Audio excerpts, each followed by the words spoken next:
सृष्टि वर्णन। ऋषि बोले, हे सूत जी, आपने इस पुराण के प्रारंभ में संक्षेप में सृष्टि का वर्णन किया था। उस वर्णन को हमने सुना तो था, परंतु उसमें हमने विशेष रुचि नहीं ली थी। इसका कारण इस विषय में हमारी रुचि का अभाव ही था। परंतु आप जिस रोचक ढंग से हमें ज्ञानवर्धक बातें बता रहे हैं, उसने हमारी रुचि को इस विषय में जागृत कर दिया है। अब हम सृष्टि का वर्णन आपके मुखारबिंद से विस्तार पूर्वक सुनना चाहते हैं। अतएव हे महाभाग, आप कृपा करके हमारी इस नव जागृत बलवती इच्छा को पूर्ण करने का कष्ट करें। हम इसे सुनने को आतुर हैं। सूत जी बोले, हे ऋषियों, मुझे प्रसन्नता है कि आप सृष्टि का वर्णन विस्तार पूर्वक सुनने को उत्सुक हो। मैं आपकी इच्छा को अवश्य पूर्ण करूंगा। ये मैं बता चुका हूं कि प्रभु की 2 मानस पुत्रियां थीं। रन्नो देवी का विवाह सूर्य के साथ हुआ था, किंतु दूसरी पुत्री के विषय में मैंने आपको कुछ नहीं बताया। उस समय इसका प्रसंग नहीं आया था। प्रभु ने अपनी छोटी पुत्री का विवाह स्वयंभू मनु के पुत्र प्रियव्रत के साथ किया था। प्रभु ने बहुत सोच समझकर अपनी कन्या का विवाह प्रियव्रत के साथ किया था। वे अत्यंत बुद्धिमान, पराक्रमी, दृढ़ निश्चयी एवं प्रजापालक राजा थे। उन्होंने अपनी प्रजा की भलाई के लिए अनेक महत्वपूर्ण एवं जनोपयोगी कार्य किए थे। एक बार उन्होंने विचार किया कि सूर्य मेरु पर्वत की परिक्रमा करता है। इस प्रकार वह आधा समय तक मेरु के एक ओर रहता है और आधा समय तक दूसरी ओर। जब वह एक ओर रहता है तो दूसरी ओर अंधकार रहता है। ऐसा कभी नहीं होता कि संपूर्ण विश्व में निरंतर प्रकाश रहता हो। यदि 2 सूर्य होते और स्थायी रूप से एक सूर्य इधर चमकता और दूसरा उधर, तो कभी न कहीं अंधकार रहेगा न रात्रि होगी।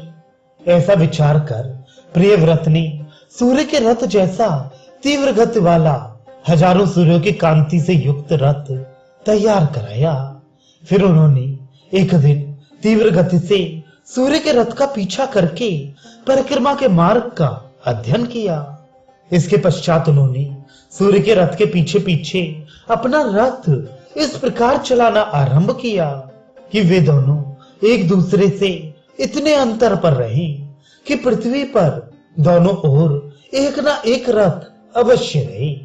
फलस्वरूप संपूर्ण भूमंडल पर निरंतर दिन का जाज्वल्यमान प्रकाश रहने लगेगा। कहीं भी ना तो अंधकार रहेगा और ना रात्रि रहेगी। प्रियव्रत का रथ नया, भारी तथा शक्तिशाली था, इसलिए उसके तीव्र गति से चलने के कारण उसके घर्षण से पृथ्वी पर कहीं गहरे गड्ढे हो गए और कहीं गड्ढों से निकला हुआ मिट्टी, पत्थर का ढेर।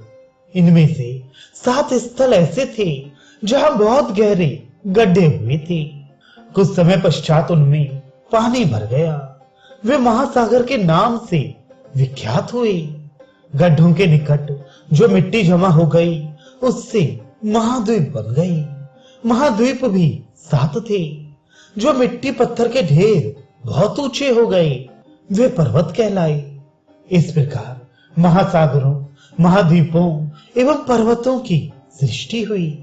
प्रियव्रत का रथ 7 दिन सूर्य के रथ का पीछा करते हुए निरंतर दिन का निर्माण करता रहा।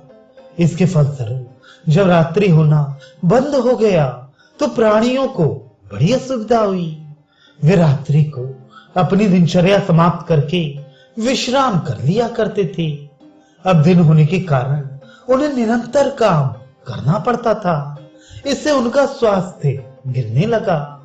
विश्राम के फलस्वरूप प्राप्त होने वाली ऊर्जा भी उन्हें मिलनी बंद हो गई। इससे सृष्टि में कुव्यवस्था फैलने लगी। पृथ्वी के विद्वानों ने ऋषि मुनियों से कहा। उन्होंने इस कार्य में सहायता करने के लिए देवताओं का आह्वान किया। देवताओं ने यह कष्ट प्रभु विश्वकर्मा को जाकर सुनाया। उन्होंने देवताओं की विनती को स्वीकार कर लोक कल्याण के लिए प्रिय व्रत को बुलाकर समझाया कि निरंतर दिन रहने से भूमंडल पर निवास करने वाले प्राणियों को किस किस प्रकार की कठिनाइयों का सामना करना पड़ता है। अतः प्रभु का परामर्श मानकर प्रियव्रत ने अपनी योजना समाप्त कर दी। इसके पश्चात पृथ्वी पर फिर उसी प्रकार दिन रात होने लगी। सूत जी बोले, हे ऋषियों, जब इस प्रकार महाद्वीप, महासागर एवं पर्वतों का निर्माण हो गया, तब उनके नामकरण का प्रश्न उठा। ये निश्चय किया गया कि महाद्वीपों का नाम उन वृक्षों के नाम पर रखा जाए जो उस स्थान पर अधिक महत्व रखते हैं। सबसे बड़े महाद्वीप में जम्बू के वृक्ष के फल अत्यंत स्वादिष्ट एवं स्वास्थ्यवर्धक होते थे। अतः उस द्वीप का नाम जम्बू द्वीप रखा गया।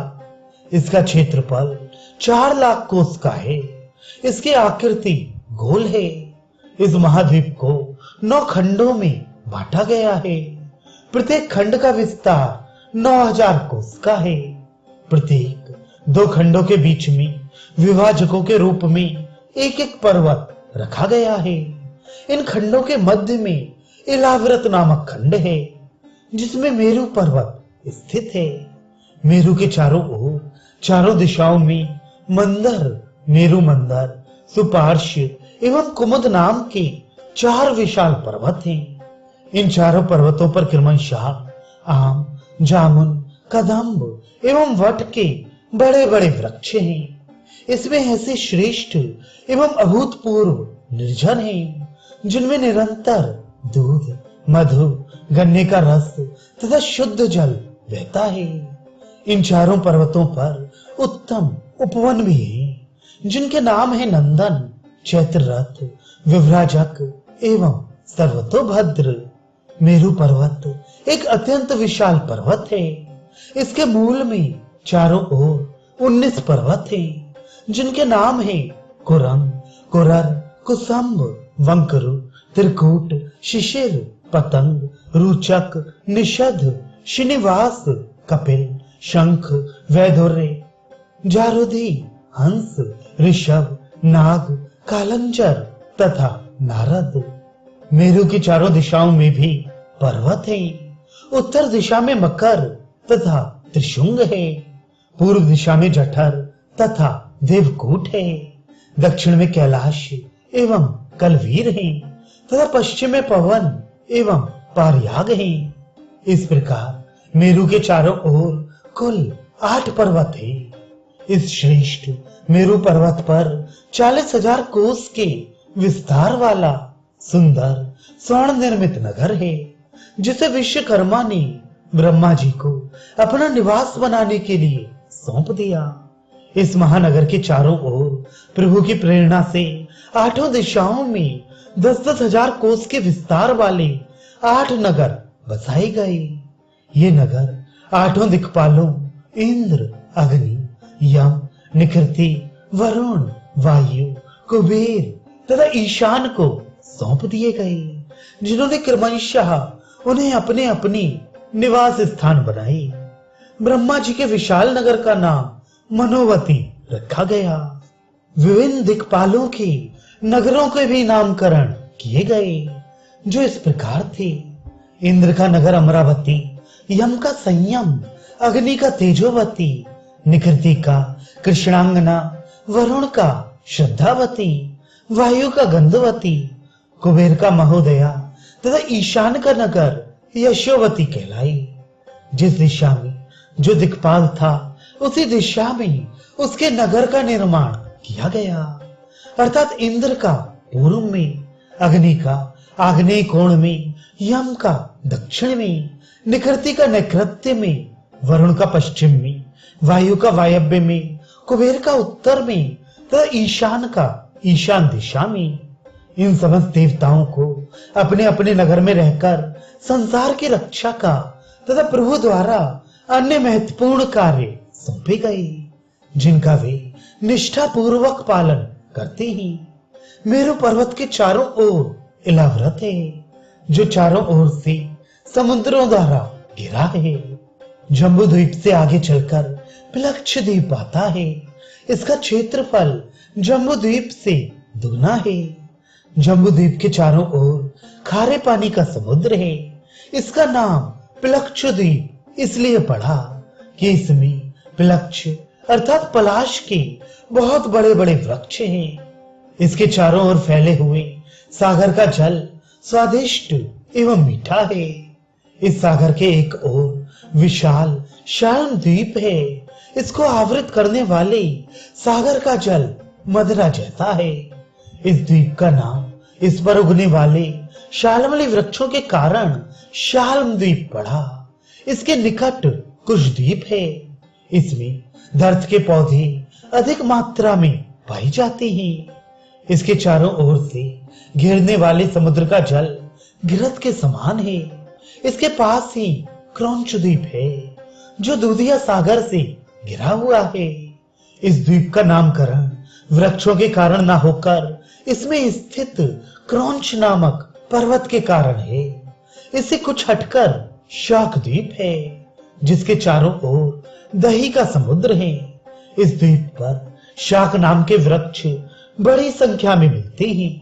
शाक के वृक्षों से निरंतर भीनी भीनी सुगंध निकला करती है।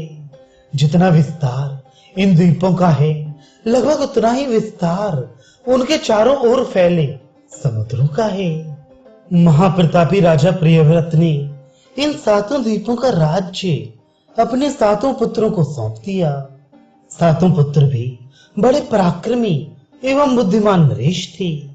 उनमें से प्रत्येक के भी 7-7 पुत्र थे। उन्होंने अपने अपने राज्यों को 7-7 विभागों में विभाजित करके प्रत्येक पुत्र को एक एक भाग का राज्य सौंप दिया। इन सबको एक ही परंपरा से राज्य प्राप्त हुआ था, जिसमें राजतंत्र था। इसलिए इन सब राज्यों की शासन प्रणाली एक ही प्रकार की रही। राजा नगर के गण्यमान्य प्रतिष्ठित व्यक्तियों, विद्वानों एवं धर्मात्मा नीतिज्ञों की परिषद की सहायता से राजकाज का संचालन करता था। इससे समस्त प्रजाजन सुखी तथा संपन्न थे। इन समस्त द्वीपों तथा समुद्र के बाहर 64 लाख कोस के विस्तार वाला शाक द्वीप से भी दुगना एक द्वीप है, जिसका नाम है पुष्कर द्वीप। यह द्वीप मीठे पानी के सागर से घिरा हुआ है। इसके मध्य में असंख्य पंखुड़ियों वाला पुष्कर अर्थात कमल होने के कारण इस द्वीप का नाम पुष्कर पड़ गया। पुष्कर के मध्य में मानसोत्तर नाम का एक विशाल पर्वत है, जिसके चारों ओर 4 लोकपालों के नगर हैं। उसके ऊपर घूमने वाला संवत्सर चक्र है, जिसके उत्तरायण तथा दक्षिणायन नाम के 2 विभाग हैं। सागर के तट पर लोक एवं अलोक नामक प्रदेशों की सीमा मिलती है। इन दोनों प्रदेशों के मध्य में एक पर्वत है, जिसका नाम इन प्रदेशों के कारण लोकालोक पड़ गया। यही पर्वत दोनों प्रदेशों के बीच विभाजक रेखा का कार्य करता है। इस पर्वत से एक ओर संलग्न स्वर्ण भूमि है, जो इतनी मुलायम है कि यदि उस पर रखी हुई कोई वस्तु खिसक कर कहीं चली जाए तो उसे सरलता से नहीं खोजा जा सकता। यही कारण है कि उस भूमि पर कोई प्राणी निवास नहीं करता। इस भूमि का उपयोग केवल देवगण अपनी क्रीड़ा के लिए करते हैं। ये पर्वत शिखर इतना ऊंचा है कि जब पृथ्वी की परिक्रमा करते हुए सूर्य इस पर पहुंचकर प्रकाश करने लगता है तो तीनों लोकों में प्रकाश हो जाता है। संपूर्ण लोक को धारण करने के लिए प्रभु ने लोकालोक पर्वत पर 4 दिग्गज स्थापित किए हैं। उन दिग्गजों के साथ स्वयं भगवान आदि नारायण भी संपूर्ण सृष्टि के रक्षा एवं पालन पोषण करने के लिए विराजमान हैं। मैंने जैसा आपको अभी बताया, लोकालोक पर्वत के एक ओर लोक प्रदेश है और दूसरी ओर अलोक प्रदेश। अलोक प्रदेश के पीछे परमपिता परमात्मा का आत्मपद देने वाला वह स्थान है, जिसे प्राप्त करने के लिए योगी एवं सिद्ध पुरुष निरंतर साधना करते हैं। यह स्थान इतना तेजस्वी, अद्भुत एवं सुख सौंदर्य का भंडार है कि मनुष्य इसके विषय में कल्पना भी नहीं कर सकता। भगवान श्री कृष्ण ने एक बार अर्जुन को इसके दर्शन कराए थे। सृष्टि के संपूर्ण विवरण को विद्वान लोग भूगोल की संज्ञा देते हैं। ऋषि बोले, सूत जी, आपके कथन का तात्पर्य यह हुआ कि भूगोल के अतिरिक्त सृष्टि का कोई अन्य अंश भी है जो भूगोल से इतर किसी अन्य नाम से पुकारा जाता है। यदि वास्तव में ऐसा है तो हम पर अनुग्रह करके उसका विवरण भी सुनाने का कष्ट करें। सूत जी बोले, हे ऋषियों, आपका यह अनुमान सही है कि भूगोल के अतिरिक्त सृष्टि के अन्य भाग भी हैं। उनमें से एक भाग है खगोल। भूगोल तथा खगोल नाम के दो भागों को अंतरिक्ष जोड़ता है। इसी अंतरिक्ष में रहते हुए महान तेजस्वी सूर्य भगवान समस्त ब्रह्मांड को प्रकाश, ऊष्मा तथा नवजीवन प्रदान करते हैं। इन्हीं के प्रभाव से जल मेघ बनकर वर्षा करता है, जिससे नाना प्रकार के खाद्य पदार्थ, औषधि आदि उत्पन्न होती है।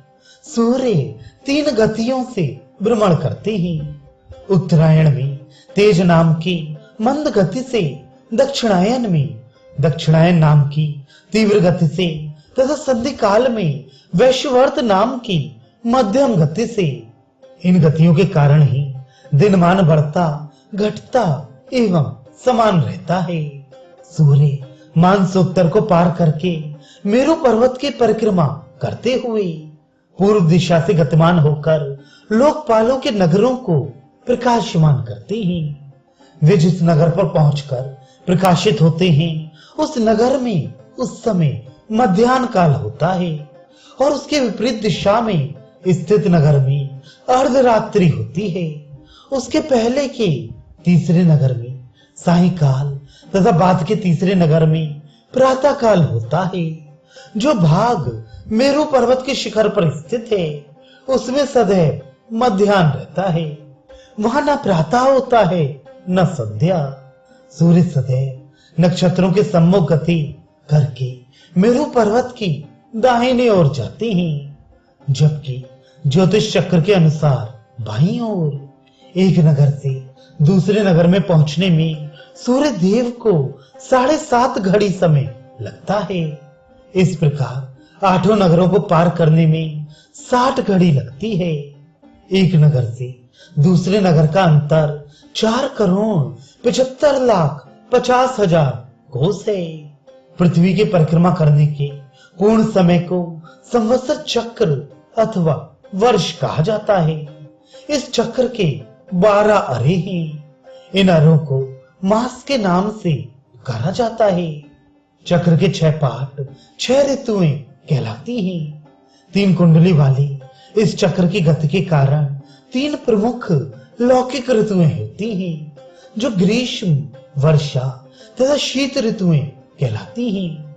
इस धुरी का एक छोर मानसोत्तर पर्वत पर है तथा दूसरा मेरु पर्वत पर। भगवान सूर्य के रथ की बैठक 36 लाख कोस लंबी और 9 लाख कोस चौड़ी है। रथ के सारथी अरुण देव हैं। पिछले भाग में स्वयं ज्योतिपुंज सूर्य देव हैं। उनकी 2 गतियां हैं जो विपरीत दिशा में चलती हैं। एक उनकी स्वयं की सीधी गति है और दूसरी राशि चक्र के माध्यम से होती है। वे स्वयं मेरु के बाईं ओर चलते हैं, जबकि राशि चक्र मेरु के दाईं ओर चलता है। प्रत्येक मास में होने वाले भ्रमण के फलस्वरूप 12 संक्रांतियां होती हैं। इन संक्रांतियों के कारण सूर्य के 12 नाम हैं। इन संक्रांतियों के माध्यम से ही वे संपूर्ण विश्व का कल्याण करते हैं। सूर्य की किरणों से ऊपर 4 लाख कोस के अंतर पर चंद्रमा स्थित है, जो सूर्य भगवान से 12 गुना तेज चाल से गति करते हैं। चंद्रमा से भी 1 करोड़ 20 लाख कोस ऊपर नक्षत्र हैं। काल चक्र के दाईं ओर 27 नक्षत्र हैं। इन नक्षत्रों से 8 लाख कोस ऊपर शुक्र है। इनकी गति लगभग उतनी ही है जितनी की सूर्य की, इसलिए ये प्रायः सूर्य के निकट ही भ्रमण करते हैं। शुक्र के समान ही गति वाले बुध हैं, जो शुक्र से 8 लाख कोस दूर हैं। बुध से 8 लाख कोस की दूरी पर मंगल स्थित है। इनकी गति सूर्य, शुक्र और बुध की अपेक्षा कम है। जितनी दूरी सूर्य 2 दिन में पूरी करते हैं, मंगल उतनी दूरी 3 दिन में पूरी करते हैं। मंगल से भी 8 लाख कोस की दूरी पर बृहस्पति है। इनकी चाल बहुत कम है। सूर्य 1 दिन में जितना चलते हैं, उतनी दूर बृहस्पति 12 दिन में चल पाते हैं। बृहस्पति से 8 लाख कोस की दूरी पर शनैश्चर स्थित है। ये अपने नाम के अनुरूप बहुत शनैः शनैः चलते हैं। इनकी गति का अनुमान इसी बात से लगाया जा सकता है कि सूर्य 1 मास में जितना चलते हैं, शनैश्चर उतना मार्ग 30 दिन में पार करते हैं। चंद्रमा जितनी दूर 1 मास में चलते हैं, शनैश्चर उतनी दूरी 30 साल में पूरी करते हैं। शनैश्चर से 44 लाख कोस की दूरी पर सप्तऋषि हैं। ये 7 ऋषि ध्रुव के स्थान की परिक्रमा करते हैं। ये स्थल सप्तऋषि के स्थान से 52 लाख कोस दूर है। समस्त राशि, नक्षत्र, ग्रह ध्रुव की प्रदक्षिणा करते हैं। हे ऋषियों, यही है आकाश मंडल में स्थित खगोल का संक्षिप्त विवरण।